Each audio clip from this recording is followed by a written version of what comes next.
The early bird gets the worm, Lisa. I'm here, Olive. Thank you so much for having me. You're welcome. Now, I want to find out who Lisa Christoffersen is, because I've heard so many things about you. You're such a dynamic person. But I need to understand how you became the phenomenal woman that you are today. Life is so amazing. That's my name, Lisa. Life throws many curveballs at you. And it's about how you dodge them, grab them, throw them back like a boomerang, or embrace them and just get on with life. Life is about not having regrets. So growing up in Tanzania on the foothills of Mount Kilimanjaro, third generation East African born, got a passion for the bush, love for the wildlife.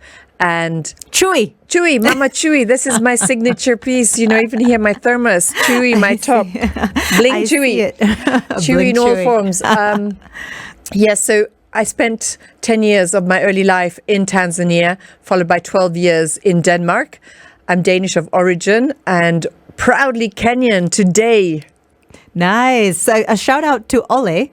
Ole Tonke is the Danish ambassador to Kenya. And of course, a shout out to your phenomenal Kiswahili. My goodness gracious, putting people to shame. Tunashukuru. So after spending time in Denmark, when did you come to Kenya? I came to Kenya about 30 odd years ago. And I spent the first 5 years of my life decorating Safari Park Hotel on the outskirts of Nairobi, working very closely with an Italian designer, architect Armando Tanzini. He had landed that contract, and that was my first big interior design project. So how did Armando find you in Denmark? He didn't find me in Denmark. I came out to Kenya to do a safari and met him on a flight to Malindi. Love it. I was doing a 7-day rafting expedition down the Tana River. So starting off in Malindi, and that's how he met me. And one day just called me in Copenhagen and said, I have this amazing job for you. I was working for Scandinavian Airlines at Copenhagen Airport. Yes. And he said, no, come, I'm going to give you this phenomenal opportunity to come and work with me. And he knew I was not an interior designer of qualification. He said, you have great taste. You've got the eye. You're going to make it. So I packed my life into 22 suitcases and a one-way ticket. Did you have kids at that point? No.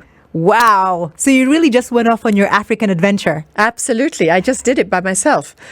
So 5 years on, what then did you transition into? So the project was done, and I went to Tanzania and worked with an international safari touring company. I was the operations manager, and because I speak several languages, they sent me around the world marketing safaris and tours for Tanzania and actually Kenya as well. Wow, a fantastic DMC. I'm sure now you've been in the industry, you know what a DMC is. So it's incredible. When did the transition occur? Because I know you have two amazing children. And I know that. Usually I don't mention people's families, but it's all out there on the show. So two phenomenal children. When did you make that transition to motherhood?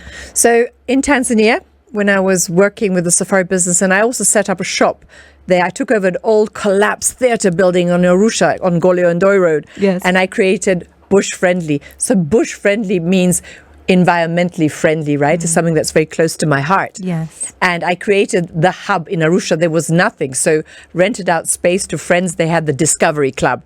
I rented out space at the back to other companies. And it was the one-stop shop in Arusha in those days. And there I met the father of my children, who I never married, but we were together for 17 years. And when my firstborn was a year old, we moved to Nairobi because his family was originally from here. And I've been here ever since. And the rallying, because everyone wants to know about the rallying. You know, when you arrived at the pre-launch party for Real Housewives of Nairobi, you rocked up like a rally star. So tell me about that, because you've been in hospitality, you're in interior design, you're a mother. How did the rallying come into it? I've always had a passion for rallying. My father was a rally driver in the East African Safari Rally in the days with Joginda Singh. Everybody knows him. Wow. Tanzania, Kenya, Uganda, that circuit. And it was about 2 years ago at the WRC in Naivasha. I was with Amina Mohammed, who was the Minister of Sports then.